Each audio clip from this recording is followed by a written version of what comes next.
440 minutes. That's how long a Daytona 24-hour race is. And for us, this is the story of how an unknown team, a brand new team, took on the best and won. So we put Tom in the car to qualify us and to kick off the stints. And I think it was really interesting and a very, very good choice because of the schedule that he had and the availability that he had. It was really important to give him as much time in the car at the beginning of the race because there was going to be a strong possibility that he just simply wouldn't be around and available in the coming hours as we go towards the end of the race. So Tom qualifies us in 7th and we're thinking, oh, okay, that's not too bad. The lap times weren't actually that far away, although the Mercedes did look very, very impressive. So, we started to think, okay, this might actually not be all right. My initial thoughts about potentially finishing in the top 5 could potentially take place. And so, okay, all right, we're in 7th, we're here, we're in the middle of the race, middle of the pack. But my, oh my, the first hour, this is what happened in the first hour. So put yourselves in our shoes. First couple of hours, you're in last. It's not looking good. And little voices inside your head start to go, look, is it even worthwhile continuing? We're last. We don't have the pace of the leaders. Right now, it's not looking good for us. And so there were little moments, fractions of a second where you're thinking, oh, well, might as well pack up and go home and call it a day. And let's come back next year and learn from what we learned now. But then another thought comes into your mind, and that is, it is a 24-hour race and anything can happen in an endurance event. And what's important is consistency and staying on the lead lap. And so we kept going. And this is where our race really begins. The next 6 hours are extremely critical. We make position after position after position. The consistency of James and Josh and how well they drove and the kind of pace that they could run. Now, all of a sudden, we're back in it. We're back in the game. We're 5th. We're not too far away from 3rd. There is hope. But at 10:30 p.m., I was supposed to jump in. Now, the critical decision that we made, and this is the genius of Josh, at 10:30, when I was meant to jump in, he said, look, I'm on a roll. Let me go, get some extra sleep, come back, 5 a.m., be ready, because you're going to do a triple stint, and then followed by a short break, then another triple stint. And it was that decision during the night for James and Josh to keep going throughout the night until 5 a.m. that ultimately gave us the very, very small winning margin that we ended up winning with. But that moment is a critical moment in the race, that one decision. Because if you think about it, 1,440 minutes, and this race ended up being within seconds. That's how quick decisions can change everything in a race. And it was an unbelievable decision at the time, and it was the right decision. And ultimately, when I look back, that was one of the critical components of us taking this win. 5 a.m. comes around, I take over. Start driving, feeling good. The first couple of laps, you haven't been in the car for a while, so you've got the pressure, and now we're sitting in 3rd place. The guys have done a phenomenal job overnight. You just don't want to be that driver. You don't want to be the driver that, your team loses the race because of your mistake. There's huge amounts of pressure now because we've made our way back. We've survived the night. We've survived the GDP crashes. We've survived the LMP2 cars. We've survived everything. We're in 3rd place. And so I start driving, concentrating, being very, very careful, making sure to stay out of traffic, but then disaster strikes. GDP cars are coming. My instinct is move out of the way, move towards the pit lane way because there's 4 cars coming. You don't want to, you don't want to get hit by them, but never in a million years could I have imagined that there's a car coming out of the pits at the exact moment that I'll move out of the way. Boom, big crash, start spinning, hit the wall, and I'm thinking to myself, it's over. We're not going anywhere today. Like, it could be, 5, 6, 7 minutes repairs, who knows? And so I'll wobble the car back into the pits and it says 2 minutes repairs. Yes, what a lucky break. 2 minute repairs I can live with. 2 minute repairs we can, it's not that bad. I mean, it's bad, but it's not that bad. Now we're 2 laps behind the leaders. And it's like 7 hours to go.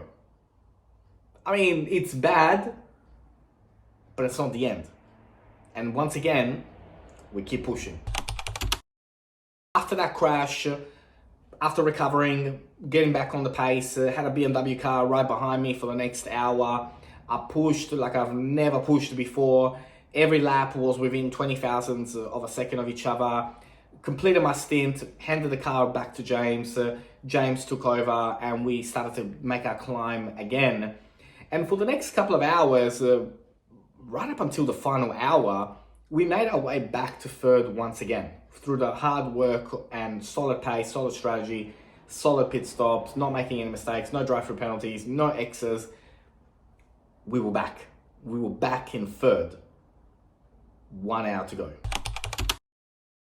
After 23 hours of racing, 23 hours of racing, this is where our race really comes alive.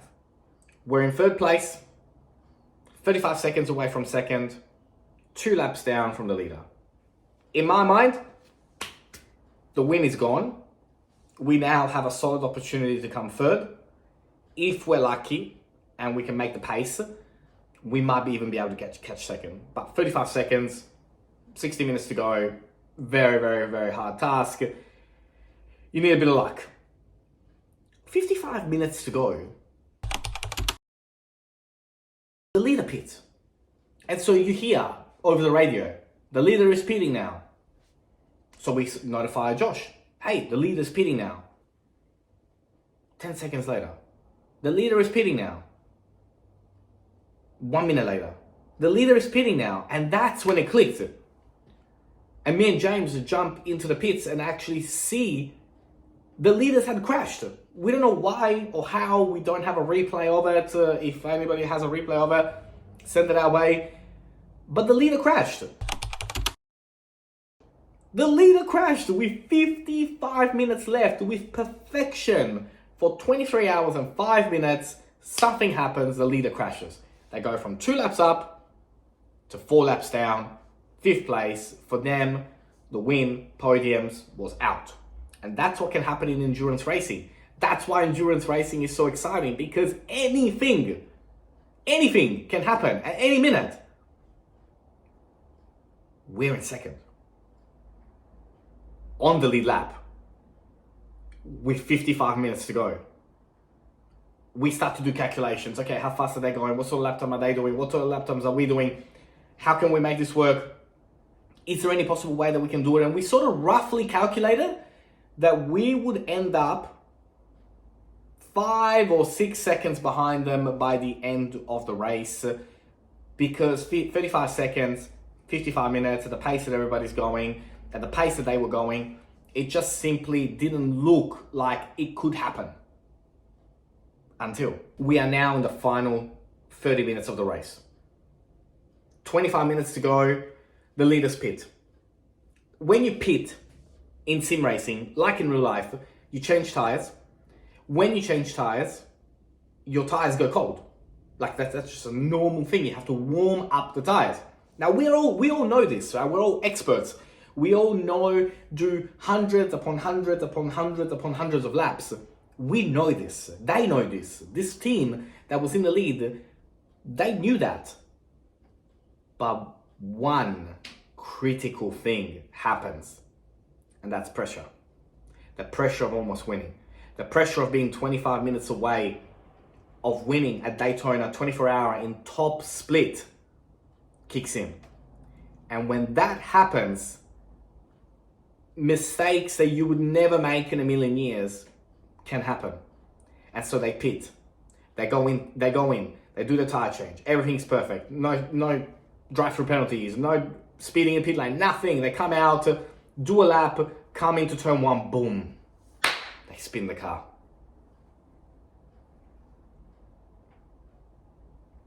They spun the car with 25 minutes on the clock, and they lose 11 seconds. So back again, checking out the numbers. What's going on? What's happening? Is this going to be enough? What do we do? What do we do? We had made a little tiny mistake on our fuel count, so we needed to come in with 6 minutes to go to put a splash of fuel, no tires, and come out of the pits. And the pressure and the silence within our Discord group, you could hear a penny drop. Absolute silence until Josh finally comes out of the pits and he's ahead. He's ahead by 10, 11 seconds for the first time in 23 hours and 55 minutes of racing. We take the lead. We take the lead of the race in the final minutes after 24 hours of top split racing where everybody was phenomenal, amazing. We take the lead. By now, the excitement, pressure, anxiety, everything is at super high levels. You know, we don't want him to make a mistake. We don't want anybody to crash into us. We don't want LMP2 cars or GTP cars to make a dive bomb. Those last 5 minutes felt like 20 hours. And I was radio silent. I didn't want to speak to him because otherwise he could hear the excitement in my voice. And once again, this race taught us that anything is possible in endurance racing, but he crosses the finish line. And it was just a explosion of excitement, of happiness, of tears. And it was kind of like one of those best race ever moments because it was so hard fought. We fought tooth and nail for every position, every overtake during this race. We didn't have the outright pace, and some cars, unfortunately, you know, they crashed early into the race and were not as fortunate as us to have the repairs to be, you know, quick like we did with our 2-minute repair crash. But it was just an unbelievable feeling, an unbelievable event. You know, Josh, James, Tom, you know, did an unbelievable job. We all supported each other while we were not driving and with our stints, and we just came together so well and worked so well together to produce a result that we will never forget. Slipstream Autosport, in its first 90 days of existence, wins top split Daytona 24-hour race. And it's just a huge thank you to everybody who supports us, to the people that watch our content, to watch our videos. And I hope you enjoyed this, because for me, it was an unbelievable achievement in my esport and in anybody's esport career, you know, to win top split of a 24-hour endurance event of this caliber of drivers, of people. And full respect to every team who competed, because you were all phenomenal. Everybody was super fast. Everybody was super quick, and it could have gone the other way very quickly, as we saw with the other teams. But it was our day. It's a day that we won't forget. And what an unbelievable start to 2024. But now the next challenge, we take on the mountain.